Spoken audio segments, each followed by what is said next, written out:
Olá, queridos. Bom dia para aqueles com quem ainda não falei essa manhã, no início da nossa live.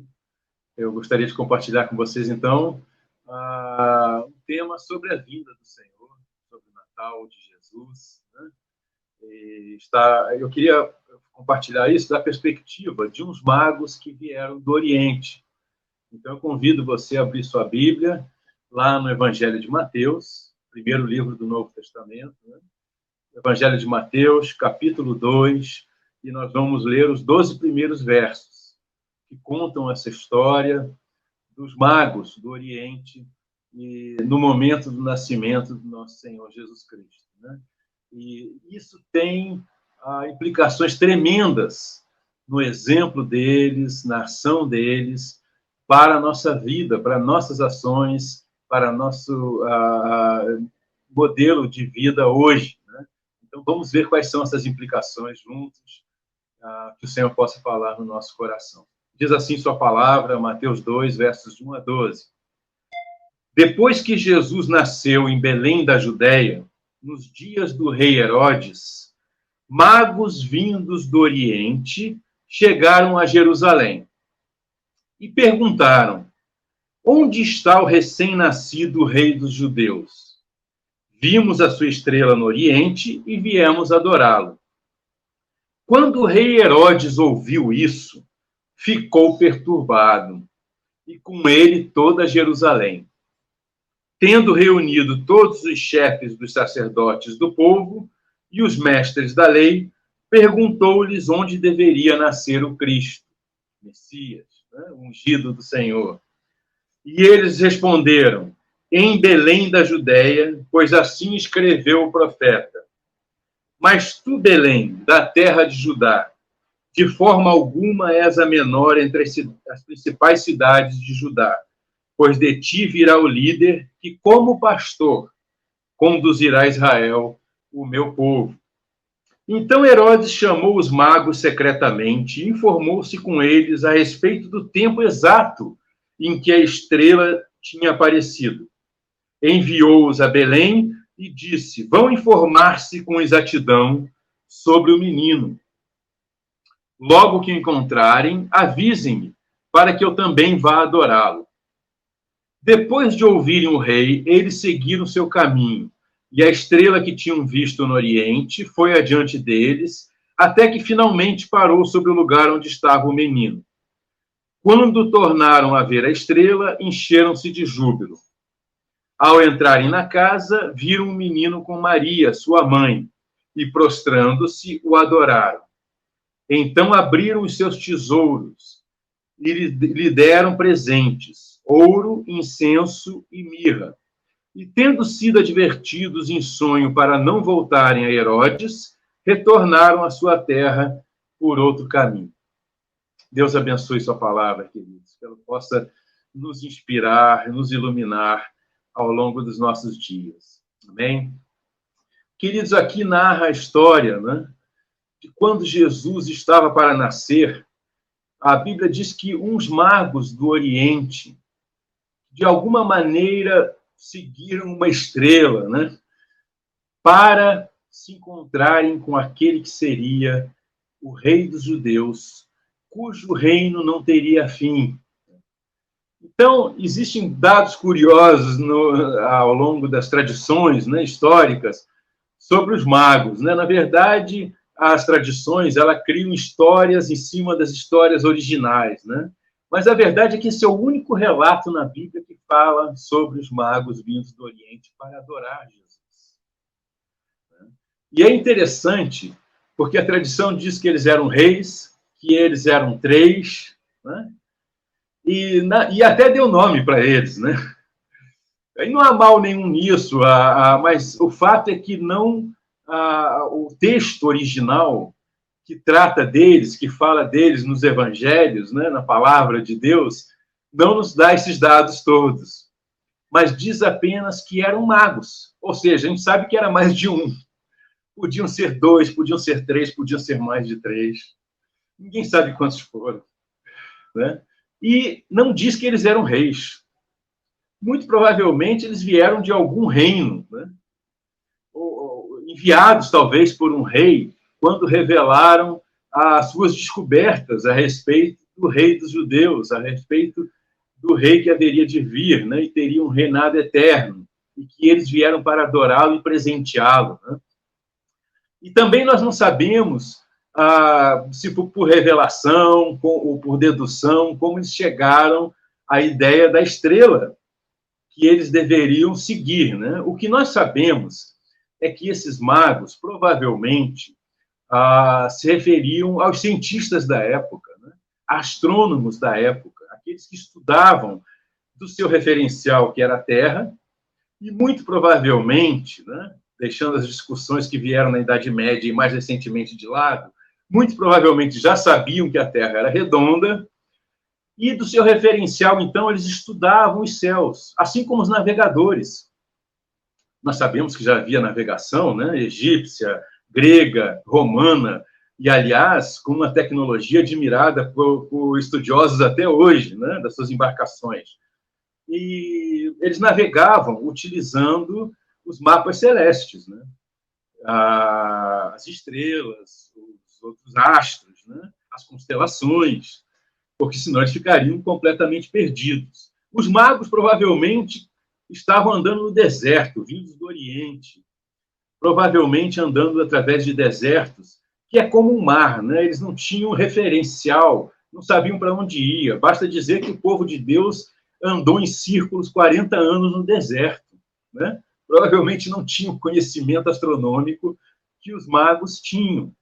Então, eles eram sábios, estudiosos, pesquisadores, e eles sabiam que os céus poderiam dar referências para ele em relação à Terra, de onde eles deveriam seguir. Então, muito provavelmente, esses magos também temiam a um Deus invisível, eterno, criador de todas as coisas. E muito provavelmente eles tinham algum texto sagrado dos judeus com eles. Talvez Isaías, que falava do menino, né? Como Mateus mesmo escreve poucos versos antes do nosso texto, a virgem ficará grávida e dará à luz um filho e o chamarão Emanuel, que significa Deus conosco. Então, eles tinham esses textos, talvez o rolo de Isaías, muito provavelmente, porque eles sabiam que um menino, nós lemos no início da nossa live, né? Isaías 9, 6 e 7, um menino nos nasceu, um filho nos foi dado, né? E o seu nome será Maravilhoso Conselheiro, Deus Forte, Pai da Eternidade, Príncipe da Paz, né? E o seu reino sobre o seu povo e sobre todos será para sempre, será eterno. E chegará um momento em que haverá paz eterno, né? Então, é ele que foi prometido, e eles provavelmente tiveram contato com essas escrituras e, ou por curiosidade, ou por temor a Deus, quiseram conhecer esse que era o Deus forte. Pai da eternidade, príncipe da paz, rei dos reis, senhor dos senhores. Quem era esse menino? De alguma forma, então, eles seguiram essa estrela que alguns estudiosos, alguns pesquisadores dizem que não era estrela coisa nenhuma, muito provavelmente era esse alinhamento de Saturno e Júpiter, como nós teremos agora, dia 21, amanhã, né? Parece que depois de 400 anos, parece que esse alinhamento quase que perfeito, que nós soubemos também por astrônomos, né? Eu soube por uma amiga, irmã querida, que mora mais de 2 décadas nos Estados Unidos, a Gladys, ela trabalha muitos anos na NASA, e ela mandou essa pesquisa, né, dos astrônomos, desse alinhamento especial de Saturno com Júpiter, que será visível se o tempo estiver bom, se você olhar para o lado certo à noite nos céus, né? Se você tiver uma luneta, então, você vai poder ver até os anéis de Saturno e algumas das luas de Júpiter, né? Então, isso é uma coisa que é um alinhamento que acontece de 20 em 20 anos, mas tão perfeito assim, parece que só aconteceu há mais de 400 anos, né? Talvez daqui a 40 anos tenha alguma coisa aproximada, em 2060, sabe lá quem vai estar aqui, né? Até lá. Então, muito provavelmente era isso, mas a gente não sabe se eles seguiram na direção desse alinhamento dos planetas que iluminava a noite e os céus, né? E a verdade é que eles deveriam ter essa profecia com eles, e eles seguiram. Eles não eram judeus, Eles vieram à procura do rei dos judeus, não o nosso rei, né? E eles temeram porque eles sabiam que a Escritura falava grandes coisas a seu respeito, né? Essa reverência profunda, a ponto de o considerarem como alguém digno de ser adorado, né? E o que é mais fascinante nessa história, aí nós temos a história do rei Herodes no meio do caminho. Esse Herodes aqui, porque na verdade Herodes foi uma grande família que reinou durante muitas décadas, né? Inclusive depois da morte e ressurreição de Jesus, depois dos anos 30, até 37 depois de Cristo. E eles, na verdade, esse Herodes aqui, ele era um sanguinário, ele era um sociopata. Esse Herodes aqui, que assassinou todos os meninos de Belém, onde Jesus nasceu, para tentar matar Jesus, né? Até os 2 anos de idade. Belém era uma pequena vila, mas provavelmente algumas dezenas de crianças foram assassinadas e deixaram enlutadas suas famílias, né? Porque diz que é de Belém e dos seus arredores, a sua ordem. Ele era um sanguinário, ele era um sociopata, ele matou a mãe, 3 irmãos, a sogra, o cunhado e muitos outros. Para vocês terem uma ideia de quão horrível era esse rei, né? Ele não era judeu, ele era idumeu, e ele era esse assassino cruel e covarde, né? Então, ele ficou preocupado. Opa, peraí, tem um rei aí. A gente tem que dar um jeito nisso. O rei aqui sou eu, né? E ele tenta enganar, então, os magos. Mas os magos são avisados por Deus, através de um anjo, através de um sonho, através de uma visão. E eles, então, não voltam para dar satisfação a Herodes. E vão embora, seguem seu caminho de volta para casa, né? Mas aqui, queridos, nós temos, né, esse relato de que Jesus, cuja família morou em Nazaré há muitos anos, e aí ele ficou conhecido nos outros evangelhos como Jesus de Nazaré, né? Mas tanto Mateus e Lucas deixam claro que era importante ele ter nascido em Belém, conforme a profecia que Mateus cita no nosso texto, né? Mateus cita mais de 300 profecias do Antigo Testamento, porque ele escreve para o seu povo, os irmãos judeus, né? Para que conheçam o verdadeiro Messias, o verdadeiro Cristo, o ungido de Deus que haveria de tirar o pecado do seu povo e lhes dar a verdadeira vida, a vida eterna. Então, ele se refere às escrituras do Antigo Testamento mais de 300 vezes, e aqui, então, ele diz que essa profecia foi cumprida. Jesus nasceu em Belém, embora ele fosse conhecido como Jesus de Nazaré, né? Então, queridos, o que é importante a gente ter em mente aqui? Primeiro, os magos estavam em busca da verdade. E quando alguém sinalizou para eles que um rei dos reis, aquele que haveria de reinar por toda a eternidade, sobre tudo e sobre todos, haveria de nascer em Belém da Judéia, eles não tiveram dúvidas. Eles partiram para lá para conhecer o rei e adorá-lo. E mais do que isso, né, o nosso texto diz que eles encontraram o recém-nascido com sua mãe e se prostrando adoraram o menino. Isso é muito importante, eles adoraram Jesus. Adoraram o menino Jesus, porque eles reconheceram nele aquele de quem os profetas falaram, né? Aqueles de quem essa revelação da estrela os conduziu até lá, né?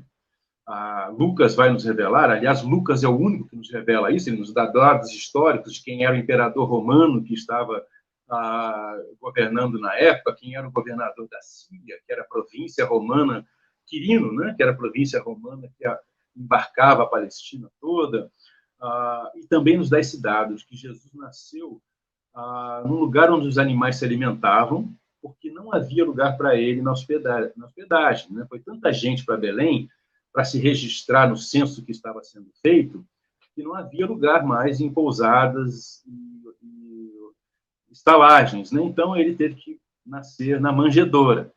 E é a única coisa que ele diz, né? E a gente então fica pensando se essa manjedoura era uma caverna de pedra, era uma construção, era um lugar fechado onde os animais eram alimentados, mas ele nasceu ali, né? E é interessante porque um grupo de pastores, segundo o relato de Lucas, né? Lucas não fala dos magos, Mateus não fala dos pastores, cada um fala de um grupo, né? E Lucas, então, relata que um grupo de pastores teve uma revelação e foi até essa manjedoura para conhecer o rei Jesus. Né?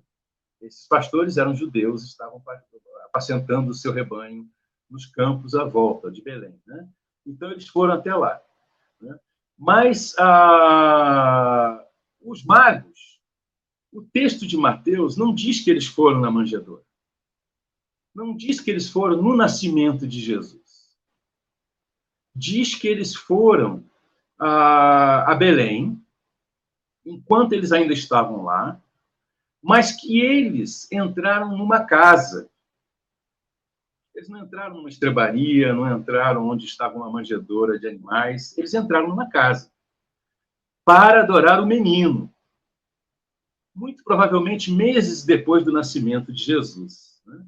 Daí Herodes ter mandado matar todos os meninos abaixo de 2 anos. Jesus provavelmente já contava com vários meses de vida, né? Estava nessa casa, junto com seus pais. Então, os magos vão lá e entram nessa casa. Né? E chegando lá, eles veem o bebê, o menino, com sua mãe, e se prostram para adorar o menino. Mais interessante ainda é que eles levaram presentes. A gente não sabe se foram 2 magos, 3 magos, 4 magos, mas eles levaram presentes caríssimos, riquíssimos, para expressar essa adoração ao Rei Jesus.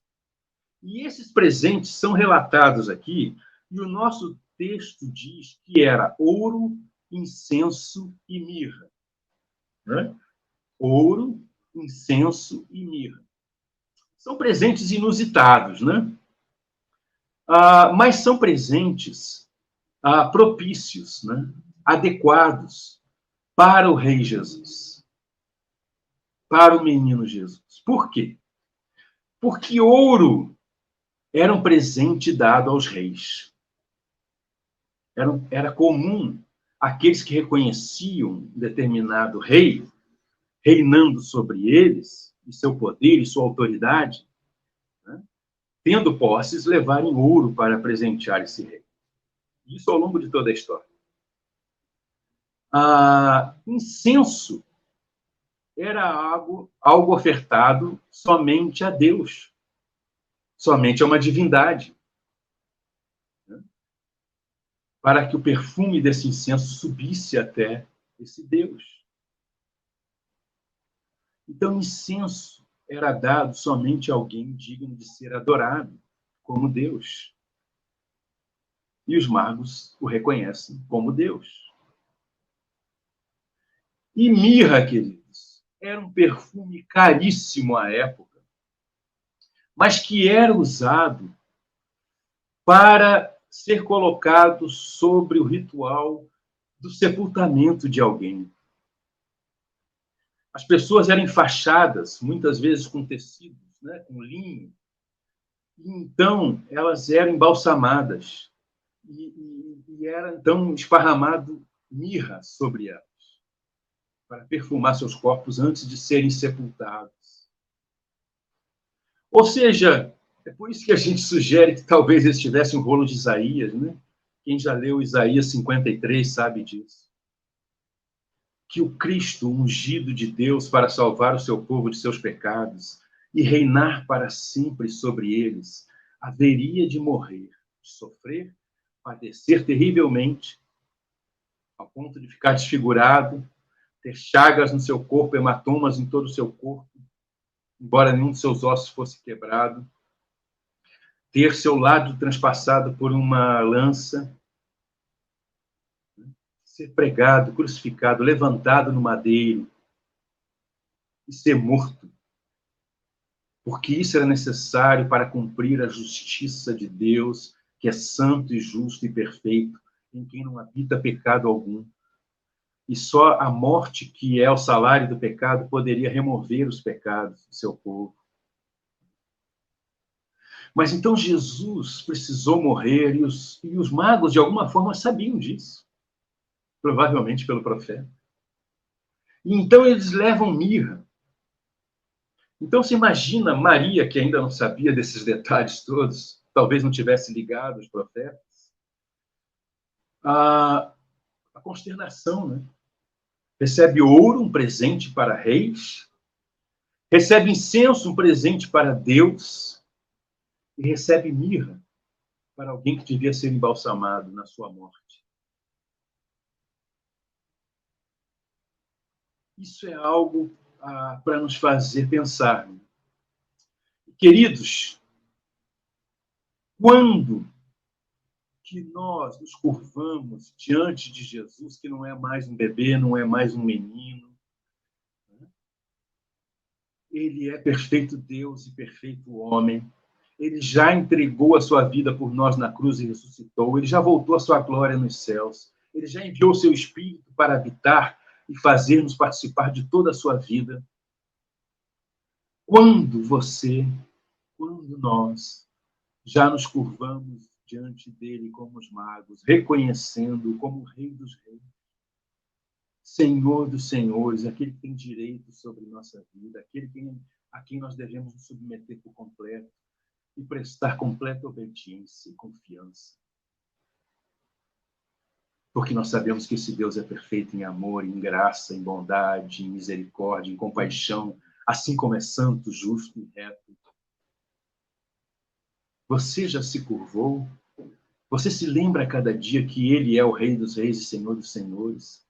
Que você não está por sua própria conta para seguir o que der na sua cabeça, para seguir os apelos do mundo, do seu coração, dos seus desejos, mas que Ele é o Rei dos Reis e Senhor dos Senhores. Quando nós já nos prostramos para Ele, né, com esse incenso espiritual, né, como Deus, para adorá-lo, para cultuá-lo. Não as pessoas que estavam à sua volta, não as pessoas que conviveram com ele no Novo Testamento, que o criaram, mas a ele, Jesus de Nazaré, Jesus que nasceu em Belém, Jesus, o Cristo do Deus vivo, porque ele é Deus, Deus de Deus, verdadeiro Deus de Deus, um com o Pai, um com o Espírito Santo, Deus eterno, todo-poderoso, infinito, ainda que pessoal, e, portanto, possa se relacionar conosco, porque ele nos criou seres pessoais. É a ele que você tem adorado, é por ele que você tem vivido, é por ele por quem você tem largado todos os seus ídolos e paixões para adorá-lo e dar todo o seu amor, todo o seu coração a ele. Quando nós reconhecemos que o nosso Deus precisava se fazer homem para morrer por nós, morrer a nossa morte, a morte de qual nós merecíamos, porque somos pecadores e ele não é. Por isso a morte não pôde retê-lo e ele ressuscitou ao terceiro dia, porque ele jamais pecou. E o salário do pecado é a morte. Ele morreu a nossa morte. Ele morreu em nosso favor, morte vicária. Ele é digno da mirra com o qual foi embalsamado antes de ser sepultado. Ele é digno de nós olharmos para ele levantado na cruz e reconhecermos como um único caminho para o perdão dos nossos pecados e a nossa reconciliação com Deus o Pai. Queridos, nós somos chamados a imitar a vida desses magos, porque não sendo cristãos, não sendo judeus, eles talvez tenham feito melhor do que muitos de nós. Todo esse esforço para ir conhecer o Rei dos Reis, Senhor dos Senhores, Deus Altíssimo. Como diz o profeta, maravilhoso conselheiro, Pai da eternidade, príncipe da paz, Deus forte, cujo reino não teria fim. Só ele pode trazer essa paz sem fim para a nossa vida, né? Então, queridos, que a gente possa fazer como os magos, que a gente possa ir até Jesus a cada dia, a cada momento, nos curvarmos para adorá-lo, reconhecê-lo como nosso Senhor, nosso Rei, adorá-lo como Deus verdadeiro que Ele é, e como aquele que morreu pelos nossos pecados. E assim, humildemente, nos confessarmos a Ele, sabendo que nós temos seu perdão e a purificação dos pecados. E temos a reconciliação com Deus o Pai. E temos a comunhão e a intimidade do Pai, do Filho e do Espírito Santo. Que a gente possa ressignificar o nosso Natal com esse significado que o Natal teve para os magos. Que a gente deixe os ídolos do nosso coração e adoremos apenas ao Senhor Jesus Cristo. E oremos ao Pai em nome de Jesus Cristo, para a glória de Deus Pai. E tenhamos essa comunhão com o Pai e o Filho, para a sua glória eterna. Amém? Só Ele pôde mudar a vida dos magos, com esse temor, essa reverência que lhes são próprias, devidas. Só Ele pode mudar a nossa vida e colocar esse temor, essa reverência, para vivermos uma vida de perfeita adoração a Ele. Que Ele possa nos mover a isso pelo seu Espírito Santo que fez habitar em nós. E se você nunca se curvou a Ele, curve-se a Ele agora como os magos. E adore, porque Ele é o Filho de Deus, que veio ao mundo, andou entre nós, sem pecado, entregou sua vida na cruz para o perdão dos nossos pecados e nossa purificação. E nos resgatou a comunhão com o Pai e com o Filho por toda a eternidade. E nós habitaremos com Ele por toda a eternidade. Amém? Deus nos abençoe. Graça e paz, queridos.